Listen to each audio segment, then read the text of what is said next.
Okay, hi everyone. So today let's discuss one interesting problem. So it says the free end of a simple pendulum is attached to the ceiling of a box. The box is taken to a height and the pendulum is oscillated. When the bob is at its lowest point, the box is released to fall freely. As seen from the box, during this period, the bob will. Fine. So इस तरह से हमारे पास एक box है and एक pendulum है जो कि एस एच एम करता है, मीन्स ऑसिलेट करता है. And when the pendulum is at its mean position, lowest point पे जब ये पेंडुलम अपनी मीन पोजीशन पे होगा, उस टाइम पे इस पेंडुलम के पास मैक्सिमम वेलोसिटी होगी in horizontal direction. Let's call it V not, right. इस टाइम पे हम इस बॉक्स को फ्री फॉल करने के लिए रिलीज कर देते हैं. इट मीन्स ये जो बॉक्स है जी से डाउनवर्ड मूव करेगा. नाउ हमें इस बॉब का मोशन स्टडी करना है from the frame of reference of the box. So box के फ्रेम से अगर हम इस पेंडुलम का फ्री बॉडी डायग्राम ड्रॉ करते हैं, देन देखो इनिशियली तो इस पेंडुलम के पास वी नॉट था हॉरिजॉन्टल डायरेक्शन में.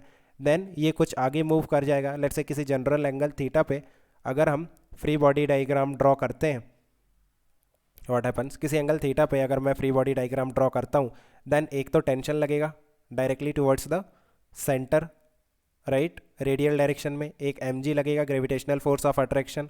एंड एक शूडो फोर्स भी आपको दिखाना पड़ेगा because you are drawing the free body diagram from a non inertial frame. ये जो फ्रेम है जी से डाउनवर्ड मूव करेगा तो शूडो फोर्स कितना होगा, M into G in the upward direction. Now आप देखो कि एम और ये एम आपस में कैंसिल हो जाएंगे. एक ही फोर्स आ रहा है, that is tension force directly towards the centre radial direction में, राइट. आप देखो कोई टेंजेंशियल डायरेक्शन में फोर्स नहीं है इनिशियली, मीन्स पहले जब ये एक इनर्शियल फ्रेम था. सो यहाँ पे एम का एक साइन थीटा आता था इन टेंजेंशियल डायरेक्शन जो कि रीस्टोरिंग फोर्स प्रोवाइड करता था इस पेंडुलम को. बट अभी कोई रीस्टोरिंग फोर्स नहीं आएगा. टेंजेंशियल डायरेक्शन में कोई फोर्स नहीं है. Net force in tangential direction is zero. It means acceleration in tangential direction will be zero. It means ये जो बॉब है इसकी जो स्पीड है वो कभी भी चेंज नहीं होगी. इनिशियली ये वी नॉट से मूव कर रहा था, सो अभी भी वी नॉट से ही मूव करेगा. मीन्स इस तरह से सर्कुलर पाथ में मूव करेगा with a speed V not. It means it is a uniform circular motion.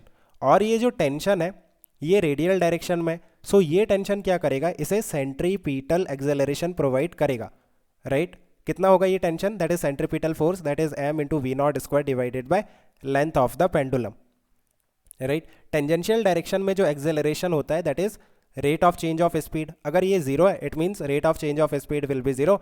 It means speed of the pendulum will be constant. It means it will be a uniform circular motion.